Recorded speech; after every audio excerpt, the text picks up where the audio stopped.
예, 다음은 시민 기자 시대에 대해서 말씀을 드리겠습니다. 저는 홍동에 있는 풀무학교 재학 중에 그 벽보 형태의 학급 신문을 편집했습니다. 그 경험을 바탕으로 졸업 후에는 동창회보를 9년 동안 월간으로 만들었습니다. 저는 1980년 홍동에서 소비자협동조합 전무로 실무 책임을 맡았는데 그때는 또 협동조합에서 회보를 만들었습니다. 협동조합은 조합원과 조합 간의 소식을 알고 서로 소통하는 게 중요하다고 생각했기 때문입니다. 그런데 협동조합이란 그 조합이 자리 잡고 있는 이 지역이 중요하다고 생각해서 그 회보 이름을 홍동소식이라고 이름 붙였습니다. 내용은 조합 소식뿐만이 아니고 지역 소식도 같이 넣어서 만들었습니다. 2년 동안 그렇게 만들다가 법적으로 등록 문제가 불거져서 중단했습니다. 당시 언론 통제가 심한 군사정부 시대였습니다. 그러나 지역의 아기자기한 이야기로 채우는 소식지가 주민들이 사랑을 받으며 너무 재미있었기 때문에 다시 시작하고 싶었어요. 이번에는 홍성에서 사람을 모았습니다. 마침 정치적으로 언론 자유가 확장돼 정기간행물 등록이 가능했습니다. 홍성 군민 400여 명이 주주로 참여해서 주간신문을 만들었습니다. 그리고 30년 동안 기자로 또는 편집국장으로 일했습니다. 제가 왜 이렇게 개인적인 얘기를 말씀드리냐 하면은 우리는 처음부터 신문을 만든다는 생각은 하지 못했습니다. 그저 프린트라도 해서 이웃과 소식을 나누고 싶었어요. 협동운동을 하며 지역 공동체 일을 하면서 또 더 나은 사회를 만드는 지역운동을 하면서 더 효과적인 활동을 위한 수단으로 자연스럽게 이 뉴스레터를 시작한 거였습니다. 저는 신문학을 공부한 적도 없습니다. 당연히 신문사에서 근무한 적도 없어요. 당시 이것을 시작한 우리들에게 신문이라는 신자를 아는 사람도 하나도 없었습니다. 그런데 어느 순간 저 자신이 신문 기자가 돼 지역 문제에 대해 발언하며 문제를 삼고 언론 권력이 주어진 자신을 발견했습니다. 선출됐거나 누가 자격을 준 게 아닙니다. 소문을 듣고 전국에서 사람들이 찾아와서 야, 어떻게 지역신문을 만드는가 좀 문의가 빗발쳤습니다.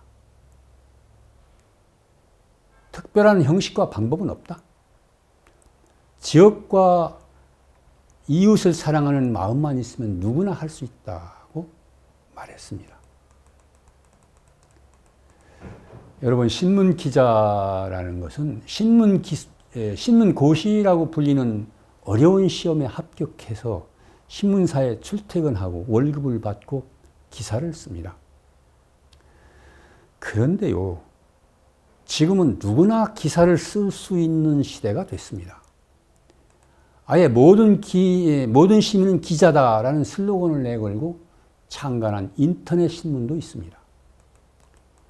일반 시민으로 살면서 주변에서 일어나는 사건이나 감동적인 미담을 인터넷으로 올리면 그 신문의 어떤 것은 크게 보도됩니다.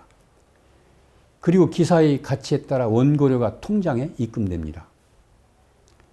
홍성에서도요, 몇 사람들이 전국 단위 인터넷 신문에 끊임없이 기사를 올리더니 이제 아주 정식 기자처럼 인정받으며 활동하고 있습니다. 기자 자격증 같은 건 없지만 당당한 시민 기자로 활동하고 있습니다. 누구나 할 수 있습니다. 여러분 아시다시피 지난 여름 폭우를 동반한 태풍이 우리나라 남동쪽 해안을 강타해서 마을과 들판이 잠기고 산사태가 나 가옥들이 무너졌습니다.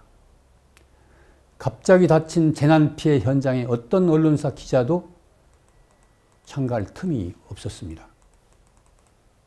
그러나 그때 각 텔레비전 화면에는 산에서 쏟아지는 물살에 도로가 강이되고 차량이 잠기고 산사태가 일어나서 집이 무너지는 장면이 실시간으로 반영됐어요. 주민들이 스마트폰으로 촬영해서 보내준 동영상이었습니다. 텔레비전은 오히려 주민들한테 안전한 곳에서 촬영해달라고 당부의 말을 계속했습니다. 앵커가 주민과 전화로 연결해서 현장 상황을 듣고 전했습니다. 모든 주민이 기자였습니다. 스마트폰을 비롯한 통신장비 발달과 사람들이 지식 수준 향상에 따라서 이 같은 보도는 점점 활성화될 것입니다. 오늘날 우리나라의 가장 심각한 문제 중 하나는 가짜뉴스의 범람입니다. 가짜뉴스는 뉴스 형태로 된 거짓 정보를 말하는데 이걸 만드는 목적이 여러 가지입니다. 정치인이나 정당이 자신들에게 유리한 내용을 가짜로 만들어서 정치적 선전 목적으로 만들기도 합니다. 온라인 매체에서 이목을 끌기 위해 강력한 제목을 사용하거나 사실이 확인되지 않은 자극적 기사를 내보냅니다. 사실 여부와 상관없이 클릭을 유도해서 광고 수입을 벌어들이는 목적입니다. 개인적 만족이나 흥미를 위해 자신의 뜻을 드러나기 위해 만드는 것도 있습니다. 전체 또는 일부분만 사실이 아닌 정보를 만드는 신문도 가짜뉴스입니다. 이 같은 가짜뉴스의 피해는 심각합니다. 특히 미디어와 인터넷 발달로 정보 접근이 쉬워져서 가짜뉴스가 크게 늘어나고 있습니다. SNS를 통한 가짜뉴스는 파급력이 큰 사회 문제가 되고 있습니다. 수십 년 동안 계속된 북한에 대한 가짜뉴스로 북한을 악마로 만들어 통일을 방해하고 있습니다. 코로나19 바이러스에 대한 가짜뉴스로 정부의 방역에 큰 지장을 주고 있습니다. 가짜뉴스가 멀쩡한 사람을 잡아 한 개인의 일생을 망가뜨리기도 합니다. 신문과 관련해서 흔히 말하는 격언이 있습니다. 나는 신문 없는 정부보다 정부 없는 신문을 택하겠다는 말인데요. 미국 독립선언서를 기초하고 미국 3대 대통령을 지낸 토마스 제퍼슨이 한 말입니다. 신문에 대한 신뢰와 중요성을 역설한 말이죠. 그런데 1743년에 태어난 제퍼슨보다 약 100년쯤 뒤에 마크 트웨인이라는 사람은 다른 말을 했습니다. 당신이 신문을 읽지 않는다면 당신은 정보를 못 얻는 사람이다. 당신이 신문을 읽는다면 당신은 정보를 잘못 얻는 사람이다. 그 말했어요.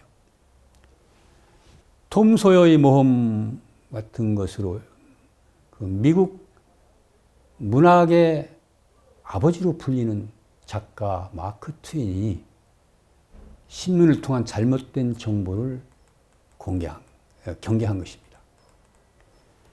가짜뉴스가 범람한 시대에 시민들이 현명한 판단으로 직접 기사를 많이 써서 잘못된 언론 문화를 바로잡아야 합니다.